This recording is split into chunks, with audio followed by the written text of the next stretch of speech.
आरक्षणासंदर्भातल्या सर्वपक्षीय बैठकीआधी बारामतीतून फोन गेला आणि विरोधकांनी बैठकीवर बहिष्कार टाकला।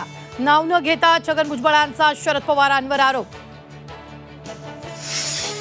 भर पावसात अजित पवारांच्या राष्ट्रवादीचा जनसन्मान महामेळावा। अजित पवारांकडून विरोधकांचा समाचार। तर येणाऱ्या काळात महायुतीचे मेळावे होणार, अजित पवारांची घोषणा।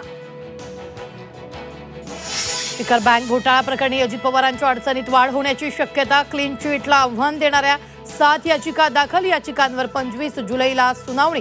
तर क्लीन चिट देणं हाच मोठा घोटाळा, राऊतांचा सरकारवर निशाणा। आमची तिसरी आघाडी नाही तर शेतकरी शेतमजूर वंचित यांची पहिली आघाडी। शेतकरी दिव्यांगांचे मुद्दे महायुतीनं मान्य केल्यास आमदारकीची जागा महायुतीला सोडणार, बच्चू कडूंचं विधान। जरांगे नावाच्या भूताला बाटलीत बंद करून अरबी समुद्रात फेकून द्या, लक्ष्मण हाकेंचं वादग्रस्त विधान। मराठा तरुणांच्या आत्महत्येला जरांगे जबाबदार असल्याचाही केला आरोप। पूजा खेडकराची ऑडी कार पोलिसांच्या ताब्यात। पुण्यातील चतुशृंगी पोलिसांची कारवाई। पुण्यातील बाणेर रोडवरील घरी पोलीस दाखल। मनोरमा तपासात सहकार्य करत नसल्यानं पोलीस आले घरी।